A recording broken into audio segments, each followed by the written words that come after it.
Good morning, neighbors. It is Wednesday, April 8th, 2026, and you are tuned in to the Murphy Morning Show with me, Sara, keeping you company here in the mountains and helping you ease into your day.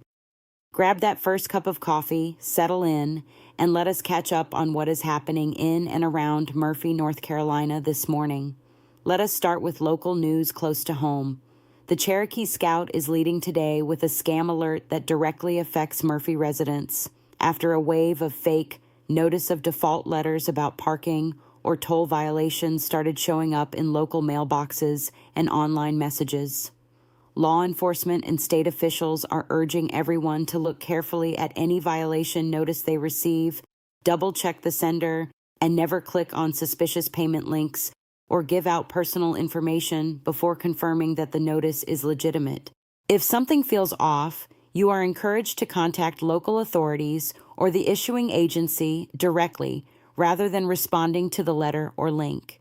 In Cherokee County law enforcement news, we are still seeing ripple effects from earlier this year when Cherokee County Sheriff Dustin Smith unexpectedly resigned and dropped out of his re-election campaign after only one term in office. His tenure saw several serious incidents, including a tragic jail escape that resulted in the death of a detention officer and an investigation into the sheriff's evidence room, and he has said he believes his time as sheriff was meant to be a transition period as he turns his focus toward family and a new chapter in life. Community leaders are now watching closely to see how new leadership will approach public safety, rebuilding trust, and staffing at the sheriff's office going forward. There is also continuing attention on public safety following the earlier active shooter and escape incident involving a Cherokee County inmate who fled from a medical facility in the Peachtree community near Murphy. During that incident, a law enforcement officer was killed and a multi-car pursuit wound through Cherokee and Clay counties before the suspect was eventually taken into custody in neighboring Macon County.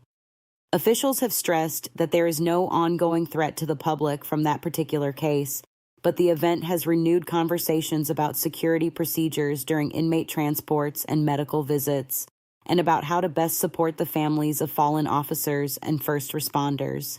Looking west toward Andrews this morning, there is some practical news for anyone who needs to get license business done. The North Carolina Division of Motor Vehicles Driver License Office in Andrews is currently closed for building upgrades through mid-April, with a temporary office set up at the Town of Andrews Facilities Building to keep services available. Hours at the temporary location run Monday through Friday during the daytime, and most existing appointments have been rescheduled there, although commercial driver license skills tests are still being handled as originally planned. If you have an upcoming DMV visit, it is a good idea to double-check your appointment details before you drive over.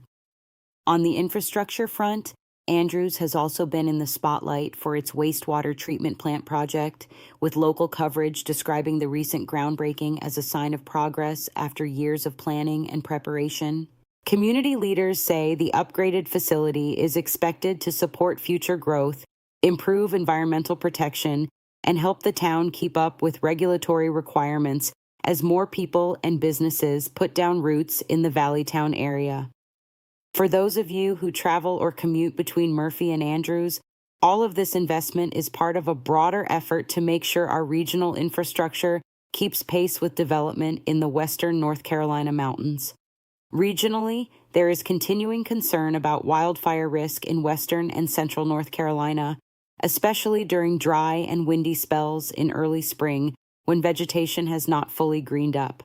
Recent statewide analyses have highlighted that wildfire events are becoming more common and can hit socioeconomically vulnerable communities harder, including rural counties like ours in the western part of the state. Local officials often respond with temporary burn bans or restrictions when conditions become elevated, and they are urging residents to be cautious with outdoor burning, campfires, and equipment that might throw sparks, and to have an evacuation plan in mind if you live near forested slopes or ridge tops.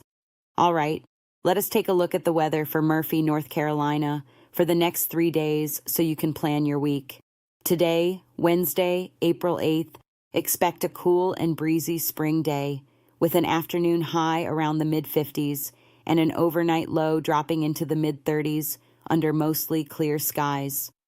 A weak system nearby could bring a slight chance of a light shower or two in the region, but for most of us, it should stay mainly dry, crisp, and breezy, so you may still want a jacket if you are out early or late. Tomorrow, Thursday, temperatures bounce back nicely, with afternoon highs climbing into the upper 60s and overnight lows near the low 30s, under plenty of sunshine and just a few passing clouds. By Friday, we warm further into the upper 60s to around 70 degrees, with overnight temperatures in the upper 30s and just a modest chance of a passing shower or two as a weak disturbance clips the mountains. But overall, it looks like a pleasant spring day with a mix of sun and clouds. And hey, while we are talking weather and helping you plan your day, this is a great time to ask a favor. If you enjoy waking up with the Murphy Morning Show and you find this channel helpful, please hit that like button, slam that notification bell so you never miss a morning update, and subscribe to the channel. If you get value from these local news, weather, and community updates, it really helps us out when you share the channel with a friend or a neighbor who might enjoy it too. And I would love to hear from you, so if you find this channel helpful, please leave a comment and hit that like button so we know you are out there listening. Now let us talk about what is coming up around town so you can circle a few dates on your calendar. Looking ahead a bit, one of the big events on the schedule is the Murphy Spring Festival, which is set for early May and is featured on statewide festival calendars as a must-visit small-town celebration.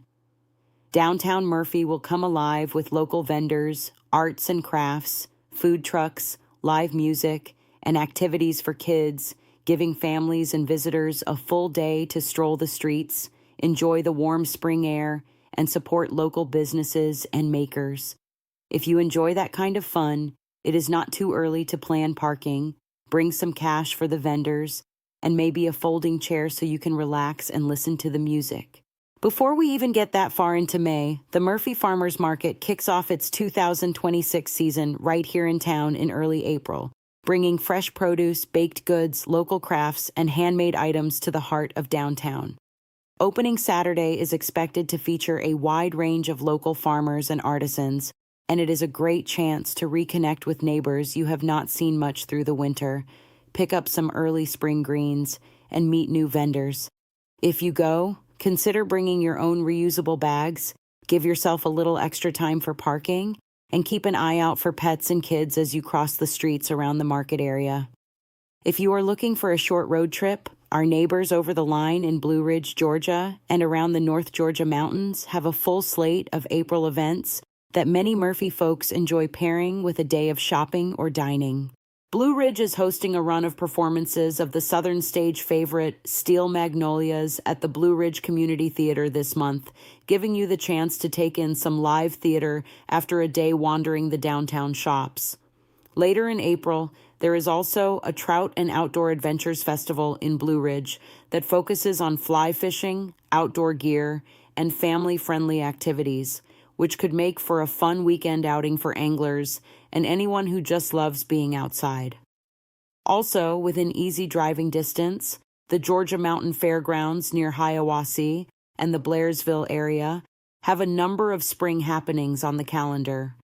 You will find special themed nights at local restaurants, live music, and car and truck gatherings scheduled throughout April, including a Ford Nationals event and several evening entertainment offerings that regularly draw visitors from Western North Carolina. If you plan to attend any of these regional events, it is wise to check traffic, allow extra travel time over the mountain roads, and keep an eye on the forecast so you are prepared for cooler temperatures once the sun goes down.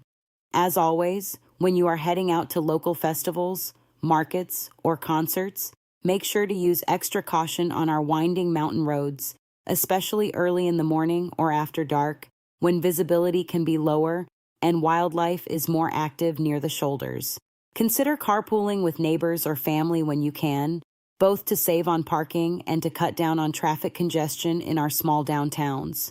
And if you are attending events with kids, it is a good idea to pick a meeting spot ahead of time and snap a quick photo of what everyone is wearing that day, just in case anyone gets separated in the crowd.